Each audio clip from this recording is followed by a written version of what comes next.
I never imagined a red light would pause more than just my commute. Rain fractured across the pavement, splashing against my scrubs, each droplet carrying away the residue of a 12-hour shift in the emergency ward. I wasn't just a tired commuter that night. I was a man on the edge of a discovery I couldn't yet name. The crosswalk light blinked red, its sharp beeping like a metronome against the chaos of traffic. Normally I would have rushed through, eager to collapse at home. But that night I stopped, as if something unseen had commanded me to. I tugged one earbud free, expecting to hear car horns, but instead I found silence. Strange, deliberate silence hidden inside the storm. Then a chord broke the air. It wasn't just sound. It was invitation. Across the slick street, under the halo of a flickering street lamp, a woman stood with a guitar. Her hat was tipped low, shadowing her eyes, but her presence radiated certainty. The guitar in her hands wasn't just an instrument. It seemed like an extension of her body.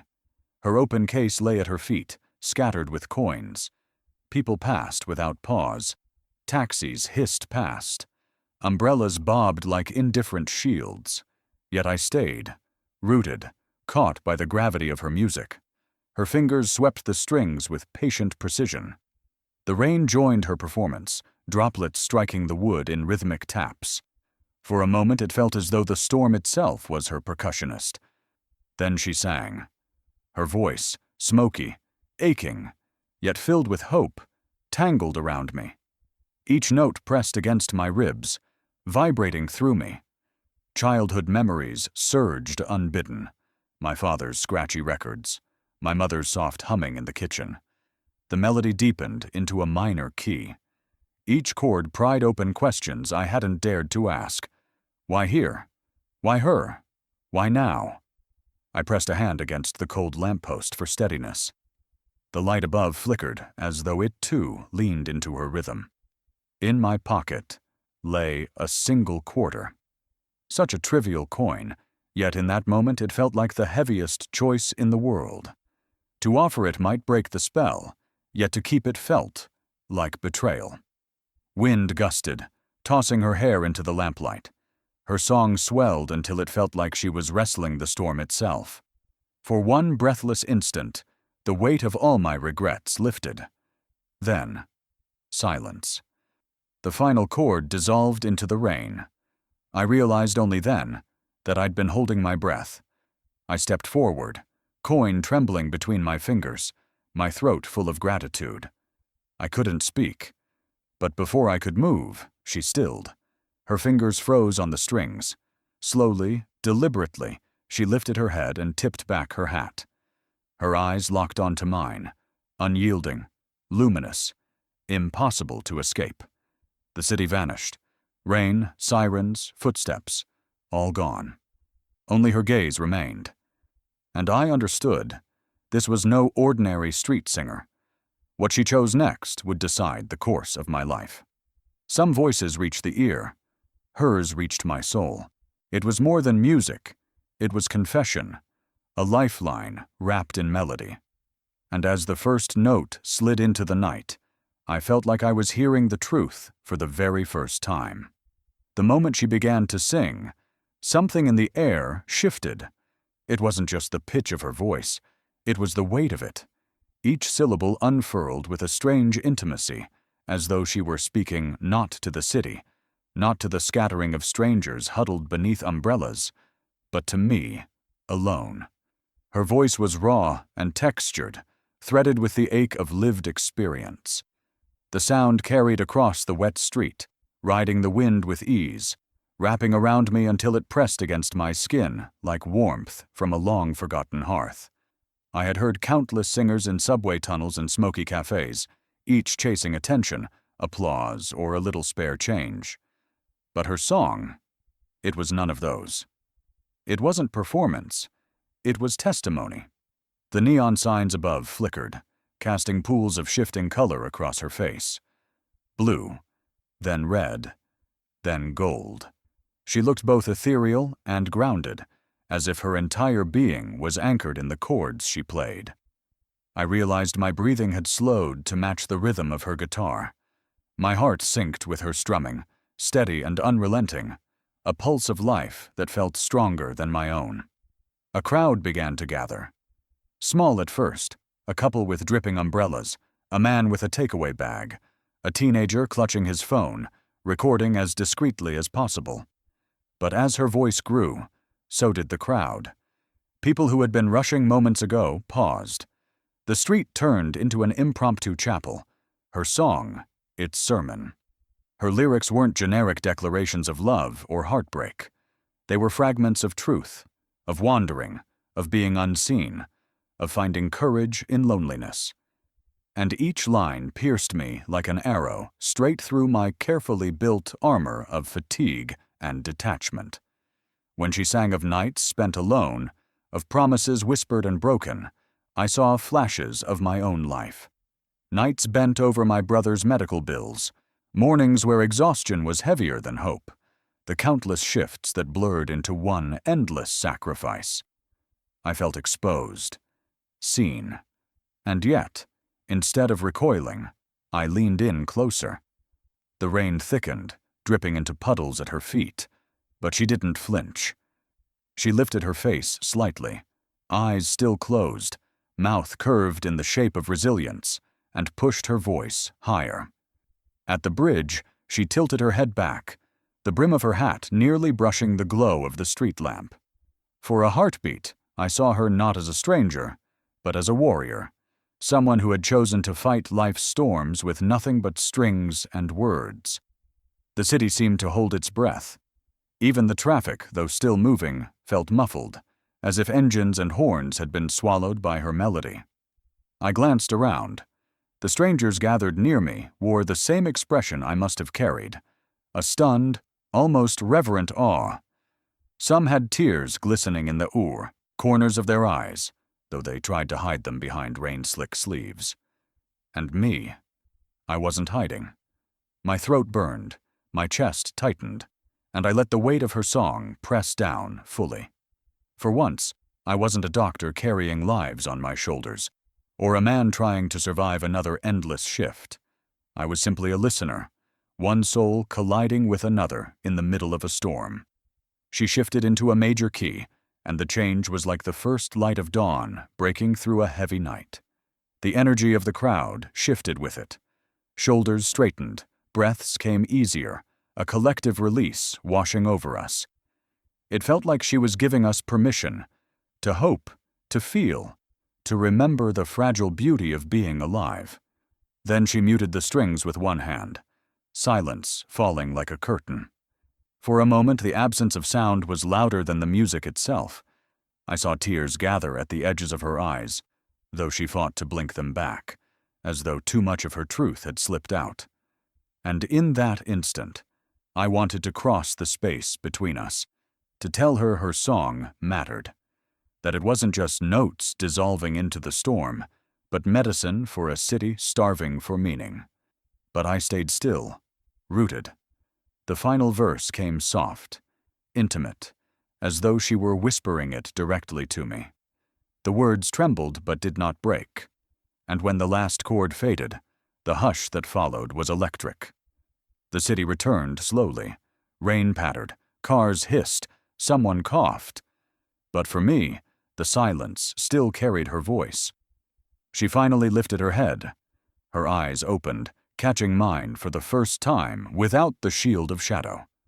And there it was, that half smile, small and private, as though she knew exactly what she had done to me. The crowd applauded softly, hesitant to break the spell. A few coins clinked into her case. A teenager whispered "wow" into his phone before disappearing back into the night. But I couldn't move, because in that look, that slight smile, I saw something impossible. Recognition, as if we weren't strangers at all, but two halves of a story that had just begun to reveal itself. I had spent years drifting, my voice buried beneath duty and exhaustion. And now, in a rain-soaked corner of the city, a stranger's song had reminded me what it meant to be alive. And then, just as I steadied myself to step forward, she leaned toward her mic and whispered into the night, her gaze locked on me. Will you stay until I finish my song? The words rang louder than any melody. And in that moment, I realized my answer could change everything. Some conversations feel rehearsed. Ours began like a song written on the spot. Imperfect, fragile, yet true. Under the cafe's neon glow, I realized I wasn't just meeting a singer. I was meeting someone who could hear the parts of me I thought were silent forever. The rain slowed to a drizzle by the time the crowd thinned. She closed her guitar case with a soft snap, the final note of her impromptu concert dissolving into the night. Then she did something unexpected. She looked at me, not at the strangers dropping coins, not at the street around us, but at me. And with a quiet gesture, she patted the curb beside her. It was such a simple invitation, yet it felt like the most important decision I'd ever make. I crossed the wet pavement and lowered myself onto the cold concrete. The neon sign above the cafe hummed faintly, casting shifting shades of pink and turquoise across our faces. My heart thudded in rhythm with the glow. She reached into a paper bag and handed me a steaming takeaway cup. "You look like you need this more than I do," she said. Her voice, free of melody now, was gentler, but no less powerful. I curled my hands around the cup, letting its warmth seep into my frozen fingers. For the first time all day, I felt something other than exhaustion. We sat in silence at first. The rain dripped from the awning above us, tapping the guitar case like a makeshift metronome. Finally, she tilted her head and asked, "What's your story?" No one had asked me that in years. Patients asked for prescriptions, colleagues asked for shifts, family asked for support, but no one asked for me. I hesitated, then spoke. I told her about my endless shifts at the hospital, about the notebook I carried everywhere, filled with lyrics no one had heard, about late nights chasing open mic slots that went nowhere, about how music wasn't just a dream, but the only way I knew how to breathe. She listened without interrupting, eyes steady, as if every word was precious. The way she listened made me keep talking, peeling away layers I usually kept hidden. When I admitted I'd nearly given up, when rejections piled higher than my courage, her expression softened. "And yet you're still here?" she said quietly, as though survival itself was proof of something sacred. I managed a laugh, though it caught in my throat. "Barely." Her gaze flicked to my coffee cup. "Then maybe it's time to stop surviving and start living." Her words landed with more weight than I expected. The neon sign above us flickered again, painting her face in blue this time. She looked both otherworldly and heartbreakingly human. I asked about her own story, expecting a guarded reply, but she surprised me.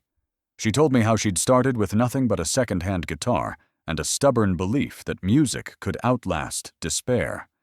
She described busking through winters, nights when her fingers were too numb to play, days when she wondered if anyone was listening at all. But every time I thought of quitting, she said, something pulled me back. A stranger's smile, a word of thanks. A moment like this. Her honesty disarmed me. It wasn't a performance, wasn't a myth polished for effect. It was raw, lived-in truth. We traded stories like verses in a duet. I spoke of the songs I'd written in the margins of patient charts, lullabies for people I couldn't save. She spoke of melodies scribbled on napkins, verses born on subway benches. The longer we talked, the less the world around us existed. Traffic blurred into background noise. Rain softened into percussion.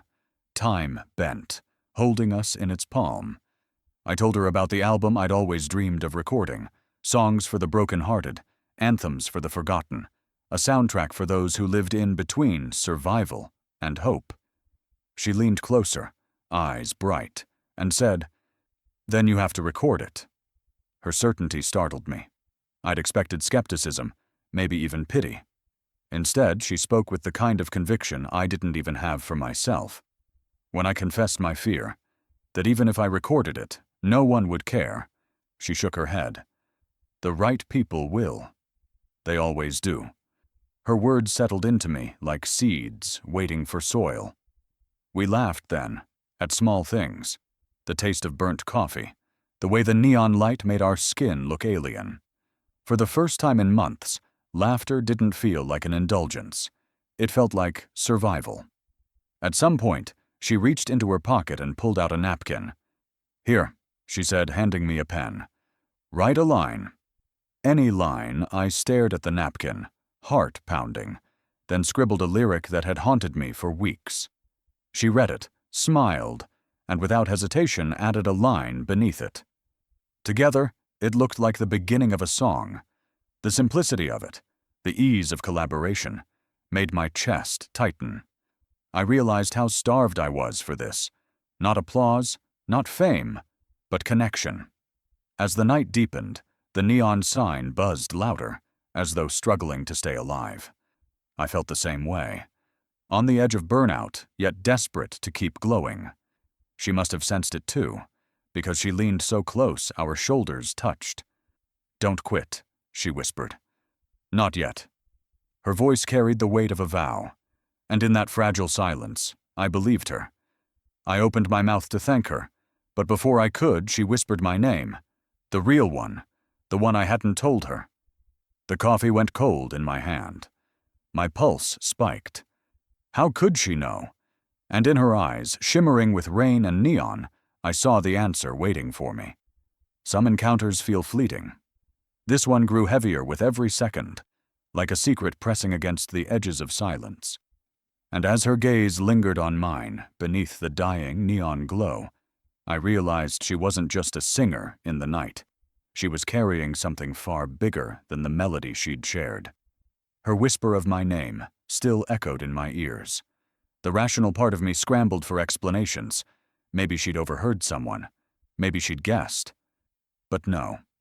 The way she said it, with certainty, left no room for chance. My throat tightened.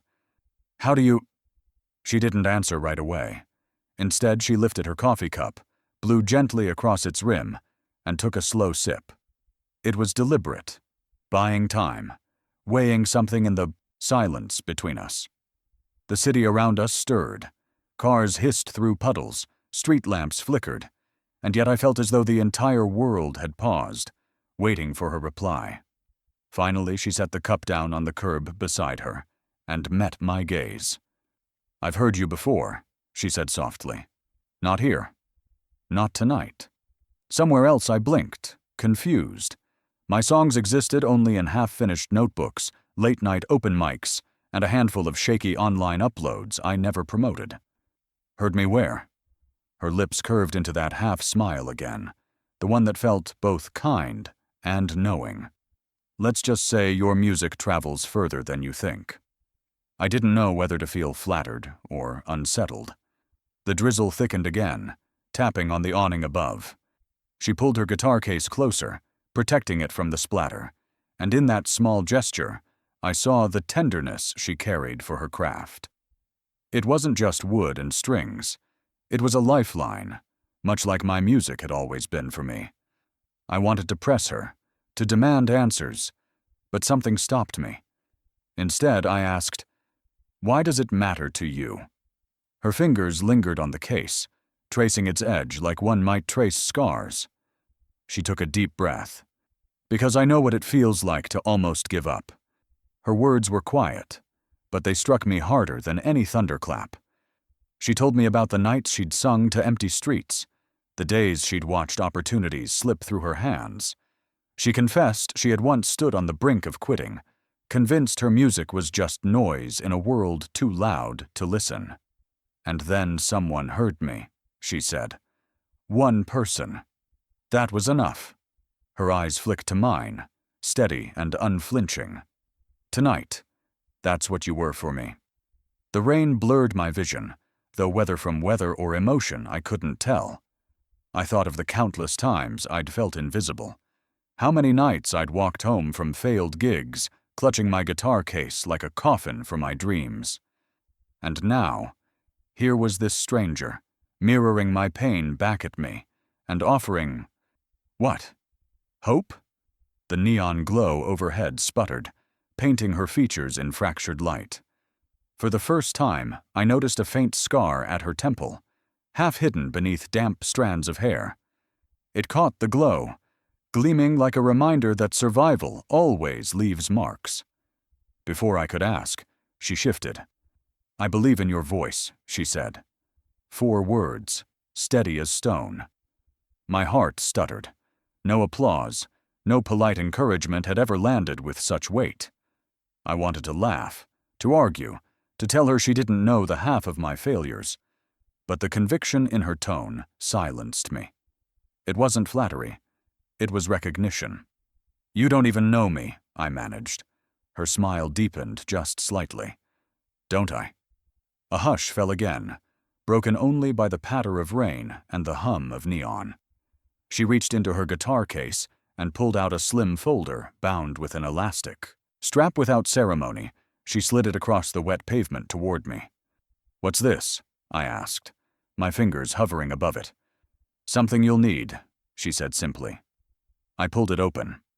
Inside were neatly arranged pages, names, studio addresses, production notes, contacts I had no access to, paths I had never dared imagine. It was like staring at a roadmap to a life I thought was forever out of reach. My hands trembled. "Why are you showing me this?" She leaned back, her posture calm, almost casual. "Because you're ready. Even if you don't see it yet." The rain beat harder now, bouncing off the pavement, soaking the hem of her jeans. She didn't flinch. She sat steady, her presence an anchor against the storm. I wanted to believe her. I wanted to step into the life those papers promised. But fear coiled tight inside me. "What if I fail?" I whispered. Her gaze softened. "Then fail loudly. Fail honestly. But don't disappear." Her words cracked something open in me. For years I had carried my dream like a fragile glass jar, afraid to let it fall. She was telling me to throw it into the air, to risk shattering it in order to see it catch the light. The folder weighed heavy in my hands. Not just paper, possibility. Lightning flickered, and in the brief flash I saw her, not just as a busker under a street lamp, but as someone carrying far more than coins in a case. A woman with resources, with vision, with scars that mirrored my own. She leaned closer, her eyes burning with intensity. "I can help you," she said, "but you have to trust me." I swallowed hard. Trust was a currency I had rarely afforded anyone. Yet here, under neon and rain, with her scar catching the light and her conviction pressing into me, I felt my defenses falter. The city roared back to life. A taxi horn blared. A door slammed across the street. But none of it mattered. All I could see was her, the folder between us, and the unspoken question hanging heavy in the damp night air. She leaned in until her voice was almost a whisper. "Are you ready to let go of fear and step into what you were born for?" The rain crashed harder, thunder rumbled overhead, and my pulse thundered with it, because I knew whatever I answered next would change everything. Some doors opened with grand keys, others with nothing more than a card slid across a cafe table. That night, her invitation wasn't paper.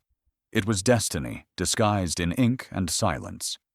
The storm had slowed into drizzle by the time we ducked inside a corner cafe.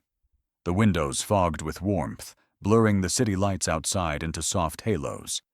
The scent of roasted beans wrapped around me, grounding me after the chaos of rain. She chose a small table near the back, away from the noise of clinking cups and chatter. Her guitar rested against the wall, its case damp but secure. I sat opposite her, still clutching the folder she'd handed me earlier. Neither of us spoke right away. Instead, we let the hum of jazz from the speakers fill the gap. A waitress brought steaming mugs, the foam curling in delicate patterns. Then she reached into her blazer pocket. From it, she drew a card, sleek, minimalist, its surface gleaming faintly in the cafe's amber light. She slid it across the table with deliberate calm. I stared at it without touching. There was no logo, no title, just her name, elegantly scripted, and a private email address beneath. "What's this?" I asked, my voice low, uncertain. "An invitation," she said simply. "Write to me. Tomorrow. Don't wait." Her eyes held steady, daring me to understand the gravity behind such a small object. I finally lifted the card. Its glossy surface caught the flicker of the candle beside us, transforming it into something talismanic. My fingers tingled as though I were holding more than paper. I cleared my throat, trying to mask the tremor. "Why me?" Her lips curved into a small laugh, gentle but firm. "Because I heard truth in your voice." The simplicity of the statement stunned me. Not talent, not marketability, not potential profit. Truth. The cafe faded around us. I could no longer hear the clink of spoons or the chatter of couples. Her words drowned everything else out. "Truth is rare," she continued, leaning forward, elbows resting lightly on the table. "Most people bury it. You didn't. That's why I'm here." I swallowed hard, coffee burning my throat as if to anchor me in the moment. For years I'd begged the universe for validation, some sign that my music mattered. And here it was, slid across a cafe table. The silence between us swelled, heavy with possibility. She broke it with a soft chuckle. "You look terrified." "I am," I admitted. Her smile widened, not unkind. "Good. That means you understand this isn't a game." I flipped the card over. The back was blank, clean. No instructions, no further detail, just the invitation itself. The choice was mine. Time stretched. The neon sign outside blinked faintly through the fogged glass, throwing pink light across the table. I imagined writing that email, imagined doors opening, imagined the weight of expectation that would come with it. "What if I'm not ready?" I asked. She stirred her coffee, watching the spoon spin. "Readiness is a lie. You leap, or you don't." Her words carried a quiet authority that silenced every protest in me. The candlelight trembled as someone opened the cafe door, letting in a draft. She reached across the table then, fingertips brushing mine. The touch was brief, but it sent a shiver racing through me. "Tomorrow," she repeated. My breath caught. In that moment, the card felt less like paper and more like a fuse. If I lit it, my entire life could ignite. I tucked it into my wallet, beside crumpled receipts and a fading family photo. It felt out of place there, too significant for such ordinary company. She leaned back, watching me with that same enigmatic smile. Her calmness contrasted so sharply with the storm of anticipation inside me that I almost laughed. The waitress returned to refill our cups, oblivious to the exchange that had just shifted the axis of my world. When she walked away again, I whispered, "And if I don't write?" Her eyes hardened, though her smile remained. "Then you'll never know what could have been." The weight of that truth pressed against my chest. I thought of my late-night scribbled lyrics, the half-finished demos, the countless times I'd walked away from chances out of fear. Could I really afford to let this slip, too? She rose then, smoothing her blazer. Her guitar case clicked shut as she lifted it with practiced ease. The chair scraped softly against the floor as she turned toward the cafe door. For a moment, she seemed taller than the room itself, as though she carried an entire future on her shoulders. Halfway to the door, she paused, looked back at me, and with a quiet nod, she said, "Email me. Don't vanish." Then she left. The bell above the door chimed, and she was gone. I sat alone, the card burning in my wallet like a secret too heavy to carry. Around me, the cafe resumed its rhythm, cups clinking, voices rising, laughter spilling across the room. But my world had shifted. As I stepped out into the rain moments later, I pressed a hand against my wallet, feeling the card's outline like a heartbeat. I knew tomorrow's email would change everything, but I also knew, once I hit send, there would be no going back. Every dream hides behind it a cost. And that night in the cafe, beneath soft lights and the hum of late-night jazz, I laid bare the fractures I'd kept hidden for years. Sometimes the bravest thing isn't to sing, but to confess the silence behind the song. She sat across from me, her hands wrapped gently around her cup, eyes steady as though she had all the time in the world. That patience was disarming. No one had ever waited for my truth the way she did. At first, I tried to deflect. I spoke about music, about the songs I wanted to record, the vague outlines of hope. But her gaze didn't waver, and eventually the facade cracked. I told her about the debts, how my family's medical bills had swallowed every spare dollar, how nights were spent juggling rent, utilities, and the price of studio time that always seemed just beyond reach. Her expression didn't shift into pity. Instead, it softened into something steadier, understanding. That was worse, somehow. I admitted how many times I'd been one missed payment away from selling my guitar, how the thought of parting with it had felt like severing a vein. Her lips parted slightly, but she didn't interrupt. She let me keep going. I confessed the panic attacks, the trembling before open mic nights, the nights I canceled sessions because I couldn't stop my hands from shaking, the shame of walking away without explanation. The cafe blurred around me. The world shrank to her eyes and my words. I whispered how rejection had gnawed at me. The ignored emails, the thanks but no thanks replies. How every no had echoed louder than the applause of the few who listened. Her fingers twitched, as though resisting the urge to reach across the table. I told her of my siblings, of birthdays skipped, of celebrations missed because I was working doubles to save enough for one more recording hour. Their smiles had been supportive, but I had seen the sacrifice etched in their eyes. My throat tightened. The words came slower now, heavier, like stones dragged from deep water. I was going to quit, I admitted. One more demo, if nothing came of it. That was it. Her breath caught, barely audible, but it was enough to make me pause. She leaned forward then, finally breaking her silence. And yet here you are. The words landed gently, but they carried weight. Yes, I whispered. Here I am. The candlelight flickered between us, shadows dancing on the walls like echoes of the fears I'd just released. She reached out then, finally letting her hand rest over mine. Warmth surged through the contact, anchoring me when everything inside felt exposed and raw. You've carried this alone too long, she said. I swallowed hard. I didn't know how to share it. Didn't think anyone would care. Her thumb brushed lightly against my knuckles. I care. The simplicity of the words undid me. Tears stung my eyes, blurring the world. She didn't rush me.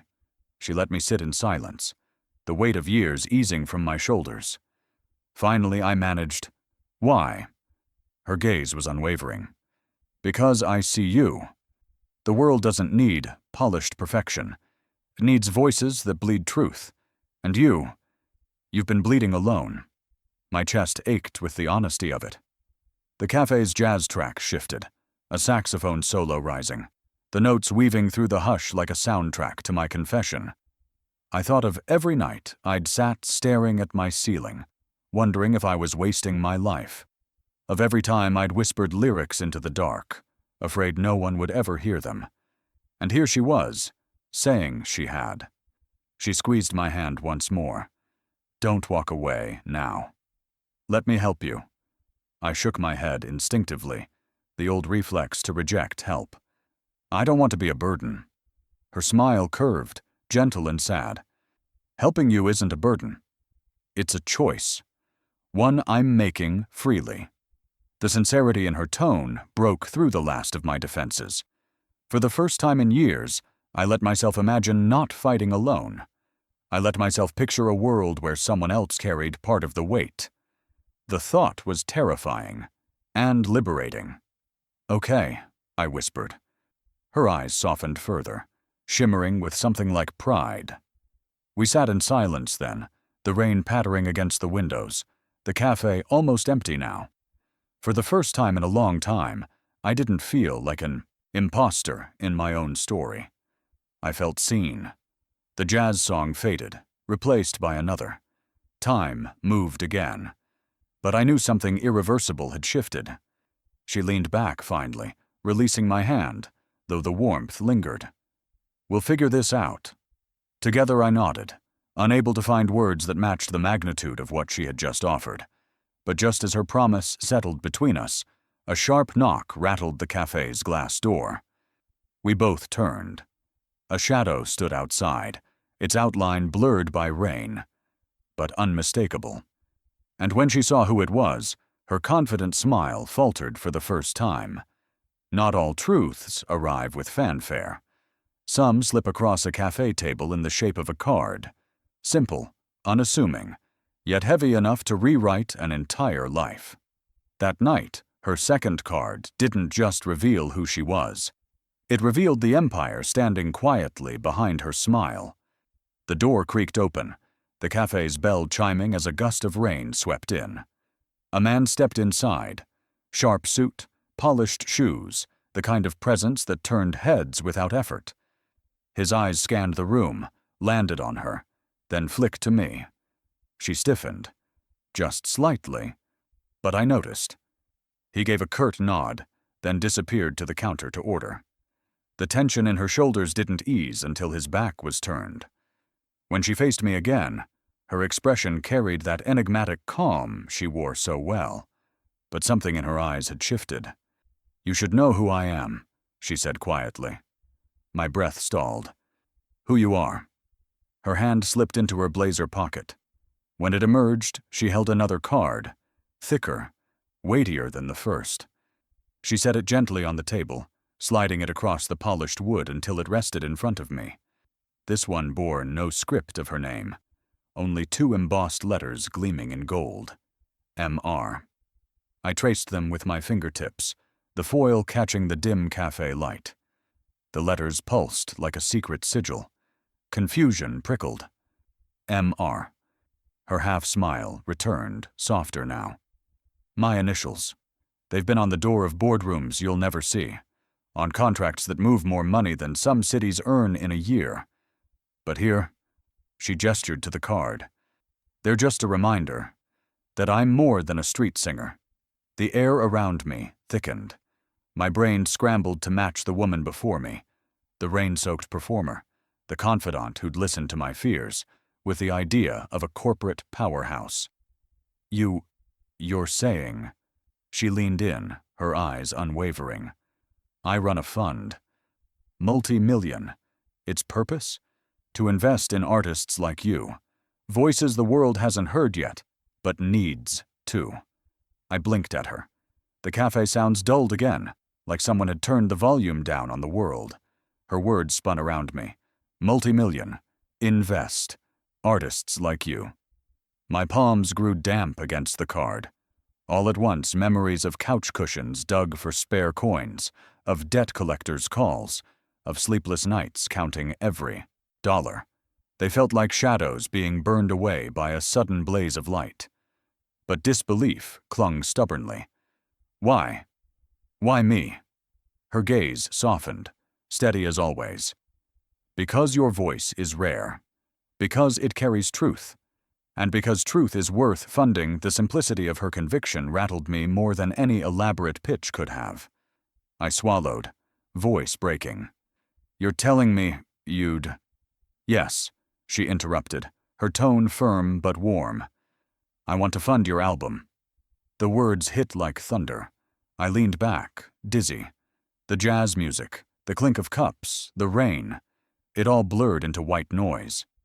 Fund my album, I repeated, as if saying it aloud might make it real. She nodded. No catch. No contract designed to own you. Only one condition. Stay true. Don't let anyone polish the honesty out of your voice. Tears stung my eyes again. I bit them back, gripping the card until the edges pressed into my skin. How could this be real? Just hours ago, I had been another anonymous commuter trudging through rain. Now a stranger, a singer, a millionaire, was telling me she wanted to bankroll the dream I had nearly buried. Her eyes gleamed, both fierce and kind.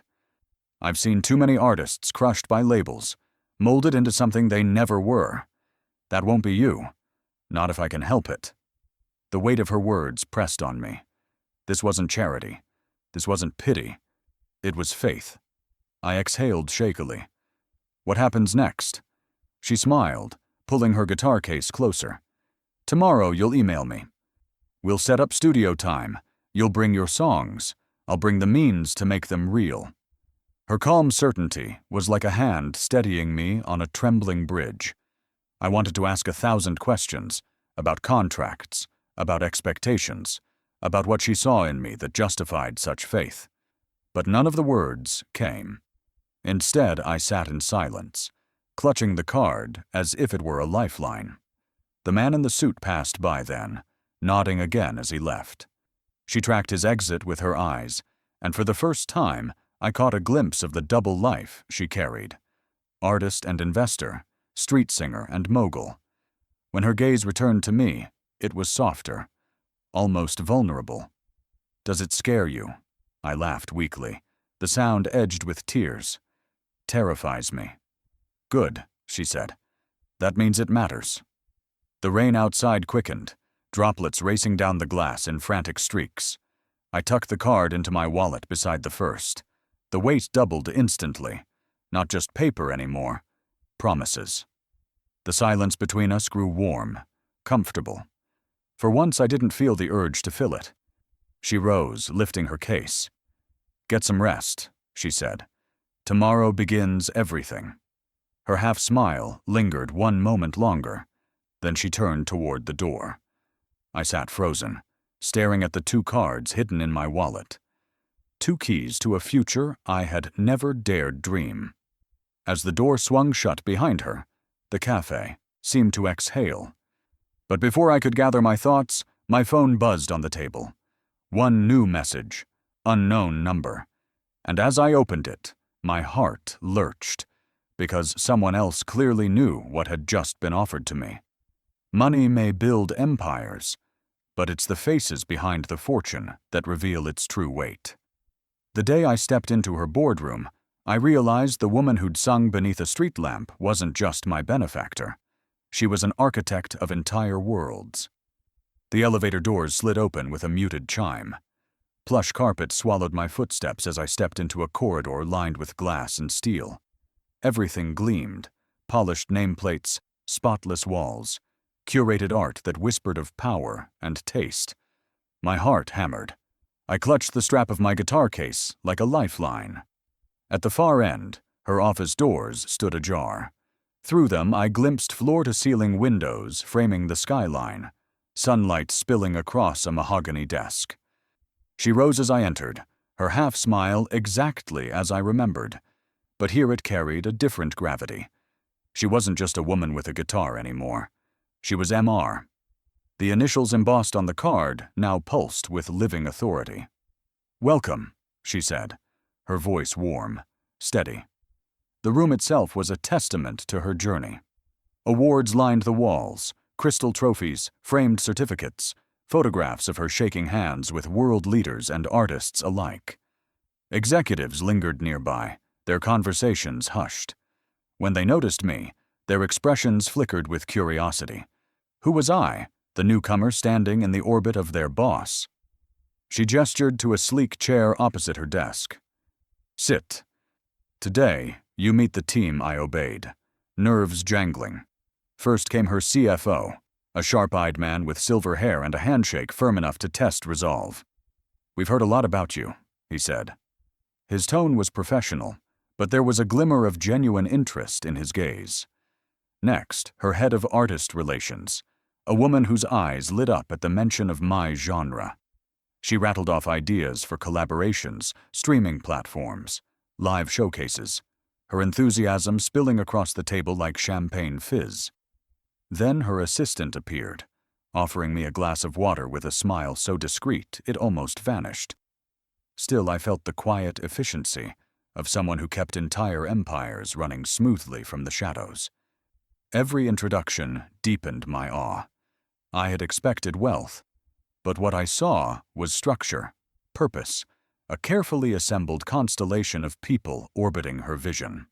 She leaned back in her chair, folding her hands. "This is the foundation," she explained. "These people make the dream possible. Yours included." Her words sank deep. I wasn't just being given studio time. I was being invited into an ecosystem, a machine of power and purpose designed to amplify art. She began to tell her own story then, not the polished version from magazine interviews, but the raw truth. She spoke of inheriting a fragile stake in her family's firm, only to watch it crumble under bad mergers, of sleepless nights spent rebuilding from scraps, of betrayal by people she had trusted. Her voice carried scars, but also resilience. And then, she said, came the turning point, a street performer's song that cut through her doubts. That moment had sparked a vow to redirect her fortune into something that mattered, into art, into voices like mine. She picked up a tablet and tapped the screen. A gallery of past beneficiaries appeared, painters, poets, musicians. Their stories scrolled by, dreams resurrected, projects launched, communities touched. One mural now adorned the side of a derelict warehouse, its colors defying decay. A jazz quartet had birthed an album that redefined collaboration. A young filmmaker had exposed truths that reshaped public policy. Her pride was palpable. "This," she said, "is why I do it. Not for returns. For impact." I swallowed hard, humbled. The CFO interjected then, discussing budgets, allocations. She responded with precision, detailing how a portion of her fund was reserved for emergency grants, lifelines for artists drowning in crisis. The room wasn't just business. It was empathy structured into numbers. I scribbled notes furiously in the notebook her assistant handed me. Song concepts, studio requests, collaboration dreams. Every line felt like planting seeds in fertile soil I hadn't believed existed. When I spoke up about wanting to record one track outdoors, capturing the ambient hum of the city, her eyes lit up. "Yes," she said instantly. "Let's make it happen." Her head of artist relations began jotting logistics before I'd even finished the thought. For the first time, I felt not like a dreamer begging for scraps, but like a collaborator seated at the table of possibility. Her laughter broke the intensity briefly as she told a story of her own disastrous attempt at songwriting. It was awkward, clumsy, but she laughed at herself with such warmth that the room relaxed. Even the CFO smiled. That was her magic. She was both untouchable and human. As the meeting wound down, she rose and extended her hand. When I shook it, her grip was firm, but then she pulled me into a brief hug, a gesture that said, "You're not just an investment, you're family now." I walked out of the boardroom dazed, clutching my notebook. The elevator ride down felt surreal. Each note scribbled inside represented not just tasks, but futures. In the lobby, her assistant caught my eye, offering a reassuring nod. A silent message. "You belong here."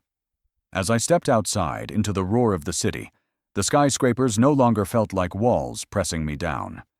They felt like canvases waiting for sound to echo between them. For the first time in my life, I felt amplified. But just as relief washed over me, her assistant slipped her a folded note. I saw her smile falter for the first time. Her eyes narrowed, scanning the message, and the air shifted, heavy with unease. Whatever was written there had the power to shake everything we'd just built. Dreams don't always collapse in storms. Sometimes they wither in silence, buried under memos and signatures. That morning, one envelope threatened to undo everything we had built, and I learned how fragile even the grandest promises can be. The sun spilled across her mahogany desk, bright and merciless. She sat at the head of the table, executives arranged around her, their screens glowing with spreadsheets and projections. I was seated at her side, notebook open, heart thrumming with anticipation. Today was supposed to be about mapping the final steps toward recording. Instead, her assistant approached with a sealed envelope. The wax seal cracked sharply as she opened it. I watched her face as she scanned the letter. At first, nothing. Then a slight tightening around her eyes. Then her lips pressed thin. The air in the room thickened. Even the quiet hum of the air conditioner seemed to falter. "What is it?" I whispered. She didn't answer right away. Her eyes flicked to mine, sharp, pained, but unbroken. Then she set the letter flat on the desk for all to see. It was a directive from new investors, revised terms, reallocated budgets, a proposal that shifted resources away from high-risk artistic projects toward market-driven ventures. In other words, my album was expendable. My stomach sank. The CFO cleared his throat. "This changes the fund's allocations. If enforced, it could delay." Her palm slammed down on the table, silencing him. "No delays," she said firmly. Her voice was calm, but beneath it simmered steel. The executives exchanged nervous glances. I sat frozen, throat tight. Was this how dreams ended? Not in dramatic crashes, but in quiet, bureaucratic edits. She read the letter again, then closed her eyes briefly, as if revisiting the rain-soaked night under the street lamp. When she opened them, her resolve blazed. "Proceed," she ordered, "no matter the cost." Her assistant immediately began rerouting funds into a protected account earmarked for my project. A shadow budget, a lifeline hidden in plain sight. Relief surged through me, but it was laced with dread. She was defying investors, risking not just money, but reputation. All for me. The head of artist relations leaned forward. "This will create backlash." Her gaze didn't waver. "Then we weather it." I looked down at my notebook, the inked dreams now trembling on fragile ground. Gratitude burned in my chest, but so did guilt. The CFO projected new charts onto the wall. Emergency allocations, legal risks, contingency plans. The numbers danced like a battlefield map, every line a skirmish between profit and passion. My hand hovered over hers on the table. She noticed, and for a heartbeat, her shoulders softened. A silent promise passed between us. We'll fight this together. But the unease lingered. The memo wasn't just a piece of paper. It was a warning shot. There were people out there who wanted this project dead. Her assistant traced the memo's origin, revealing names, investors who stood to gain if my album failed. Their strategy was simple: starve the dream until it collapsed. My chest tightened. I had always imagined the enemy of art was obscurity. Now I saw another truth. Sometimes the enemy wore suits and sat in glass towers. She called in her legal counsel, marketing directors, even a trusted producer. Within minutes, the boardroom buzzed with strategy, her fund transforming into a war room. I sat quietly, absorbing the chaos, realizing that my music, my fragile personal dream, had become a symbol in a larger battle. She finally turned back to me. "Are you ready for this?" I swallowed hard. "If you are." A flicker of a smile crossed her lips. "Good answer." The meeting ended in a storm of phone calls and hurried footsteps, but the tension didn't lift. I lingered behind as she paced near the window, staring out at the city. Her silhouette was sharp against the skyline, but her voice was low, almost weary. "They'll keep coming," she murmured. "They don't want art they can't control." Her words cut deep. I wanted to promise her it would be worth it, that the songs we'd planned would justify every risk. But all I could do was stand beside her, notebook clutched tight, heart beating in fearful gratitude. The door suddenly burst open. A tall man strode in, dark suit, eyes blazing. The rival investor, the one whose name had been on the memo. His gaze swept the room, landing on me. "So this is the singer." His tone dripped disdain. She stepped between us instantly. "He's the artist I chose." His lips curled. "You're risking millions for a nobody." Her jaw clenched. "I'm investing in truth." Their voices clashed like thunder. I shrank back, the weight of the confrontation pressing down. My future dangled between their words. The investor leaned across the table, eyes locked on mine. "Let's see if you're worth the war she's starting," he said coldly. And in that instant, I knew the next battle wouldn't be fought with budgets or memos. It would be fought with me, my voice, and whether I could prove I deserved the faith she had placed in me. Success looks beautiful from afar. Up close, it's a mirror that magnifies every flaw. Inside the studio, under the cold glare of LED lights, I discovered the battle wasn't only with microphones and producers. It was with the voice in my own head. The studio smelled of metal, cables, and faint coffee. My lyrics lay scattered across the mixing console, scribbled in frantic handwriting. I should have felt exhilarated. Instead, dread crawled through my chest. The red record light blinked, merciless. It felt less like an invitation, and more like a challenge. I stepped into the booth. The walls swallowed sound, leaving me alone with my heartbeat. Every flaw seemed amplified, every breath too shallow, too loud. My voice cracked on the first chorus. The engineer pressed pause. Silence stretched. My throat tightened. "You're fine," he said gently. But doubt had already planted its claws. I slumped onto the stool, clutching the headphones. All I could think was, what if they're right? What if I'm not worth it? Through the glass, she watched me. Calm, steady. She pressed the talkback button. "Again," she said softly. "Don't aim for perfect. Aim for true." Her voice grounded me. Still, fear lingered. I tried again. The verse came smoother, but the chorus wavered. Every imperfection screamed in my ears. I ripped off the headphones. "I can't do this!" The room went still. She entered the booth, latte in hand, and set it gently beside me. "You can," she said. "And you will." Her eyes locked on mine, unwavering. "Do you remember the street lamp?" The memory hit me. Rain-soaked, neon-lit, her voice cutting through chaos. That was truth, not perfection. I inhaled, shaky but steadying. "Close your eyes," she urged. "Forget the mic. Sing it like you did then." So I did. The first verse trembled, but the chorus came stronger. By the bridge, my voice cracked again. But this time, it carried emotion instead of shame. Tears blurred my vision. The lyrics weren't just words. They were my story, my scars. When the take ended, silence lingered. Then, through the glass, the engineer whispered, "That's it." I exhaled, collapsing into the stool, trembling with release. She smiled, pride softening her features. "See? It's not about being flawless. It's about being unforgettable."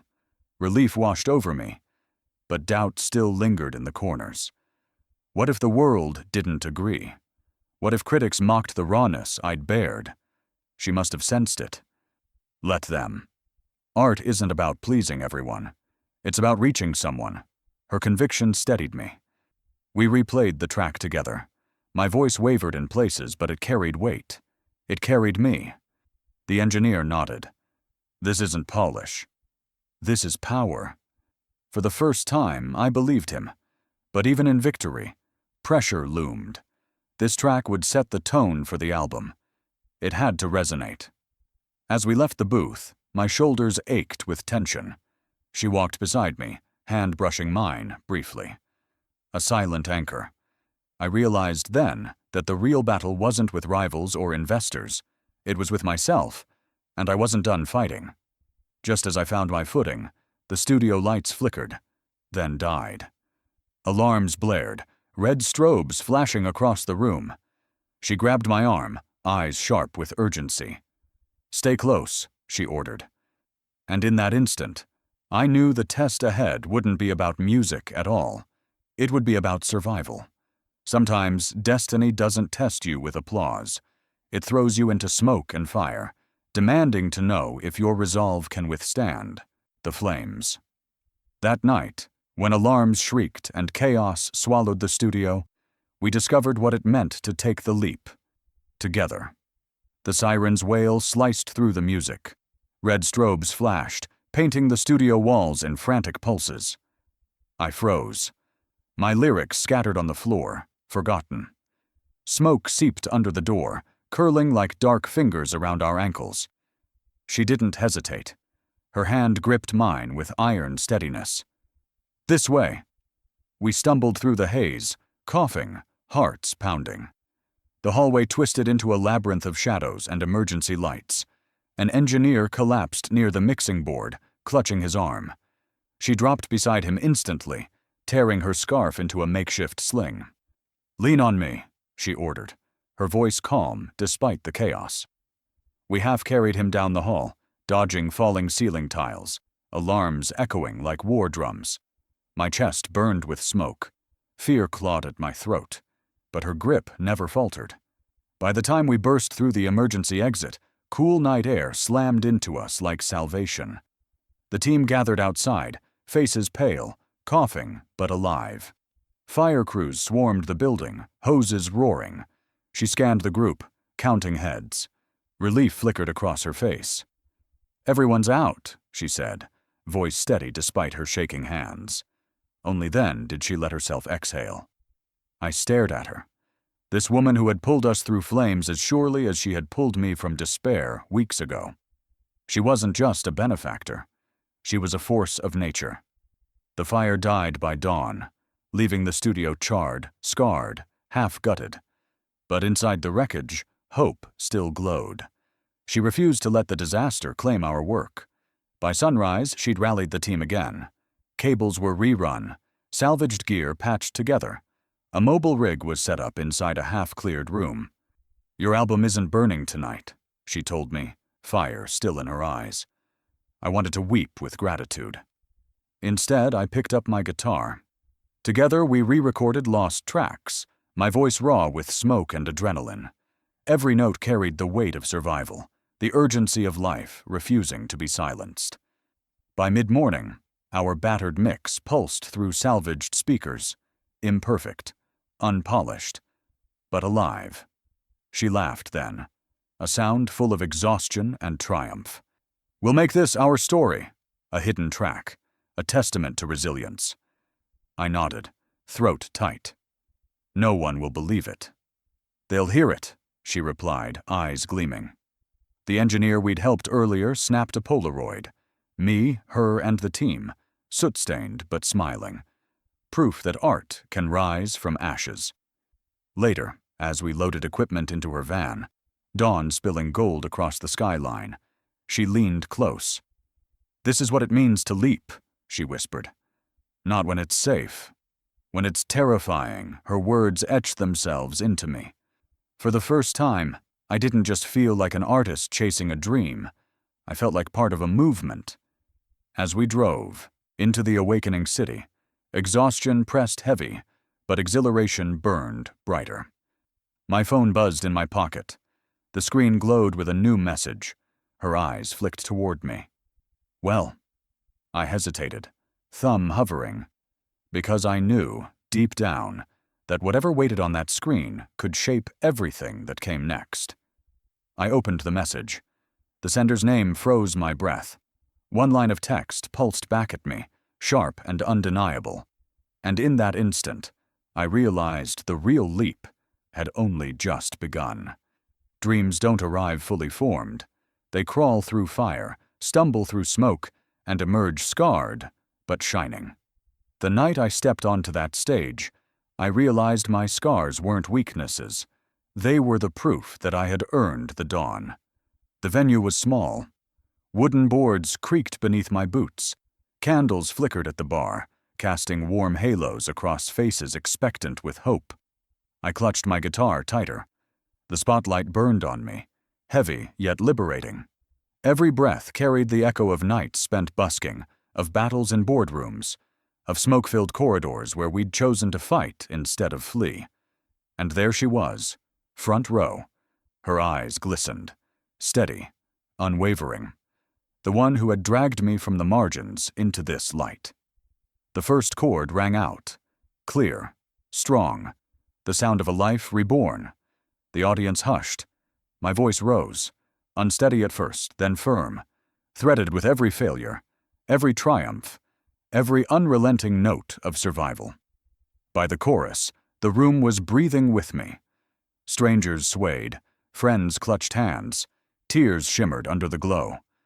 The song ended, and silence held for a heartbeat, then applause roared like a tidal wave. I bowed, breathless, but all I could see was her. She was on her feet, hands together, smile radiant with pride. Backstage, the air smelled of sweat, champagne, and wood polish. She met me with open arms, pulling me close. "You did it," she whispered. "No," I said, voice cracking. "We did." Her laughter broke into a tear, and for the first time, I let myself cry without shame. Reporters snapped photos, asking about authenticity, about funding, about resilience. We answered together, not patron and artist, partners, allies. Later, on the rooftop terrace, the city stretched beneath us like constellations scattered across velvet. She raised her glass. To every risk, I lifted mine. To every note. And we drank to the impossible, made real. The night air carried whispers of our future. Tours, collaborations, grassroots programs to lift others still trapped beneath silence. I knew then that our story wasn't ending here. It was only beginning. I pulled out my phone, screen glowing in the darkness. New messages flooded in. Bookings, offers, questions from people who once would have never known my name. One subject line stood out. Bold. Unfamiliar. Urgent. I hesitated, thumb hovering, pulse racing, because I knew whatever was inside would be the first step into the next chapter. And this time, I was ready. I opened the message. My breath caught. The words shimmered on the screen, a new doorway swinging wide. And as the city lights pulsed below, I realized this was not the end of my dream. It was the dawn of something far greater. If this story touched your heart, share your favorite moment in the comments below. Don't forget to like and subscribe. Your support keeps these stories alive. Hit the bell icon so you never miss the next chapter, and let's keep chasing dreams together.